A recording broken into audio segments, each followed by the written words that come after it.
بسم اللہ الرحمن الرحیم۔ السلام علیکم اسٹوڈنٹس، پیارے بچوں، آج ہم نے 10th کلاس کے 3 کوشچن میں نے ڈسکس کیے تھے۔ پہلے آپ لوگوں کو اسپورٹ اینڈ موومنٹ کے جو سمر ویکیشن میں دیے گئے ہیں، آج ہم اگلے 3 کوشچن کو ڈسکس کریں گے۔ اور میں نے جو کل آپ کو 3 پڑھائے ہیں وہ آپ کو کمپوز فارم میں نہیں ملے، آج آپ کو وہ بھی مل جائیں گے کمپوز فارم میں، اور یہ بھی آپ کو مل جائیں گے تاکہ آپ کو کوشچن ٹیلی کر کے یاد کرنے اور سمر ویکیشن میں لکھنے میں آسانی ہو۔ آج ہمارا جو پہلا سوال ہے وہ ہے کارٹیلیج کیا ہے اور اس کے 2 اقسام کے نام لکھیں۔ دیکھیے بیٹا، کارٹیلیج جو ہے نا یہ گاڑھا نیلی مائل سفید شفاف کنیکٹیو ٹیشو ہے۔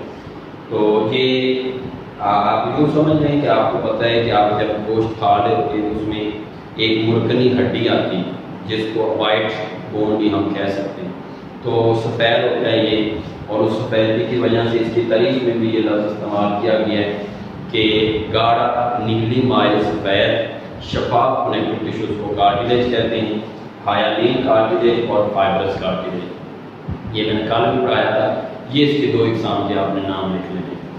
آگے پڑھنا ہے کینڈریوسائٹس کیا ہوتے ہیں۔ تو اب جو کارٹیلیج ہوتا ہے یہ جن سیل سے مل کے بنتا ہے اسے کینڈریوسائٹس کہتے ہیں، یعنی کارٹیلیج جن سیل سے مل کے بنتا ہے ان سیلز کو ہم کینڈریوسائٹس کہتے ہیں۔ کینڈریوسائٹس are the cells which form the cartilage is called chondrocytes۔ تو وہ سیلز جو کینڈروسائٹس بناتے ہیں، کارٹیلیج بناتے ہیں، وہ کینڈروسائٹس کہلاتے ہیں۔ اور یہ کینڈروسائٹ سیلز جو ہوتے ہیں یہ کارٹیلیج کے میٹرکس کے اندر موجود فلوئڈ سے بڑی جگہ لیکیونا کے اندر موجود ہوتے ہیں یہ کینڈروسائٹس کارٹیلیج۔ اور اوسٹیوسائٹس کیا ہوتے ہیں؟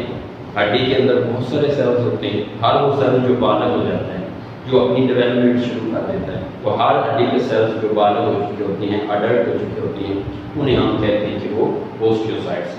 تو یہ تھا ہمارا آج کا لیسن۔ پریویس چیپٹر میں نے آپ کو ٹیسٹ دیا تھا، بہت سارے بچوں نے وہ ٹیسٹ صحیح سالو نہیں کیا، اس لیے آپ یہ جو سوال آپ کو ساتھ ساتھ پڑھائے جا رہے ہیں ان کو یاد رکھیں، کیونکہ آپ کے جو بھی ٹیسٹ آپ کا اس چیپٹر ختم ہونے کے بعد آئے گا، آپ اس کو لازمی سالو کر کے سینڈ کرنا ہے۔ اور پڑھنے کے دوران اگر آپ کو مسئلہ ہو تو آپ پوچھ لیا کریں، کال کر کے پوچھ لیا کریں، واٹس ایپ پہ پوچھ لیا کریں، یا اپنے یوٹیوب کے چینل پہ اگر آپ ویڈیو لیکچر دیکھ رہے ہیں تو کمنٹس باکس میں پوچھ سکتے ہیں۔ تو ہم آپ کی ہیلپ کے لیے تیار ہیں، لیکن آپ کو ساتھ ساتھ تیاری کرنی پڑے گی۔ صرف رجسٹر فل کرنے کا نام ہمارے آن لائن لیکچر اس لیے نہیں ہے کہ آپ رجسٹر فل کرو، رجسٹر فل کرنے کے ساتھ ساتھ آپ کی تیاری بھی ہونی چاہیے۔ تو اگلے لیکچر میں بیٹا پھر ملتے ہیں، آپ نے جتنا پڑھ لیا اس کو ساتھ ساتھ یاد کرنا ہے۔ اگلے لیکچر تک کے لیے اللہ حافظ۔